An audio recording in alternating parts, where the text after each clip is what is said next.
Barangay Ginebra official roster para sa parating na PBA Philippine Cup inilabas na. Meron bang bagong player ang barangay? Ano at saan ang kulang? Ayan nga ang pag-uusapan natin ngayon mga Cubs. Pero bago yan, consider subscribing to our YouTube channel mga Cubs for more Ginebra content. Nilabas na nga ng PBA ngayong araw ang official lineup ng mga teams para sa parating na PBA Philippine Cup na magsisimula bukas, February 28. Ating pag-uusapan sa dulo ng video na ito mga Cubs ang ating team depth at mga area na maaari pa sigurong patibayin ng ating team upang mapalakas ang ating kampanya ngayong All-Filipino Cup. Pero bago yan, heto na ang ating official roster. Sa point guard position, 6'1 Ginebra star guard, Scotty Thompson, 5'9 guard, Tiniente L. Tenorio, 6 flat guard, Nards Pinto at 5'11 rookie guard Donald Gumaru. At shooting guard, 6'1 guard bucket getter Stanley Pringle, 6'2 combo guard Maverick Ahanmisi, 6'2 designated shooter Von Pesumal. Sa small forward position are 6'5, 3 guy Jamie Malonzo, 6'3 rookie wingman Ralph Gould, 6'3 sophomore wing Jason David at 6'4 veteran Jared Dillinger. At power forward, 6'9 big man Japeth Aguilar at 6'3 combo forward Sydney Onwubere.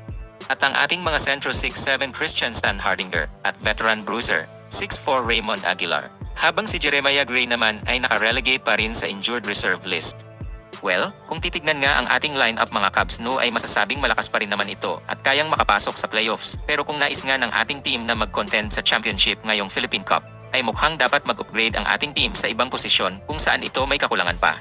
Oops, wala pong matitrigger mga Cubs dahil hindi po ang coaching ang ating pinag-uusapan dito dahil wala tayong problema doon at tiwala tayo kay Coach Tim Con. Ang atin lamang dito ay may ilang area ng ating team roster na maaari pa sigurong palakasin. Base nga sa ating official roster, ay walang bagong player ang barangay at least, as of today. Pero dahil napakaraming rumors na lumalabas mula sa mga reliable source mga Cubs no, ay wag na tayo magulat kung gagawa ng trade ang management upang palakasin pa ang ating team. At kung ano at sino man ang kukunin ng barangay ay ayon ang hindi pa natin alam mga Cubs no, kaya naman abangan na lamang natin yan. Anyway, ang unang laban ng ating team ay magaganap pa naman sa March 8 kontra Rain or Shine at pwede mag-acquire ang Gin Kings ng bagong player all throughout the elimination round. Pero looking at the roster nga ay, tila manipis ang ating frontline diba mga Cubs na binubuo lamang nila Japeth, si Stan, Sydney at Raymond Aguilar at mas madalas nga ay di napapasama sa rotation si Onwubere at Raymond base sa game plan ni Coach Tim lalo pag ito ay gumagamit ng small ball lineup with Jamie playing the 4. Pero alam din naman natin mga Cubs diba na ang mga ginagamit madalas ni Coach Tim ay mga players na nakikita niyang mas epektibo sa kanyang sistema kung kaya naman hindi naman siguro magiging masama kung kukuha ng isa o dalawang big man ang ating team na magagamit ng ating multi-titled mentor at the same time ay makakatulong sa cause ng ating team by being a reliever kina Japeth at si Stan to keep their legs fresh at hindi maging wear and tear.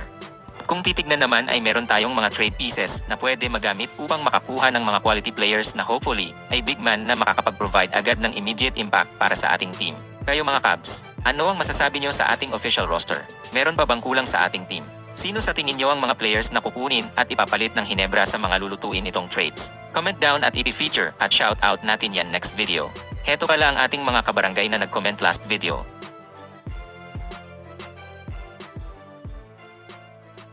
Shout out sa inyo mga Cubs. If you enjoyed this video, please like, comment and subscribe mga Cubs for more Ginebra content.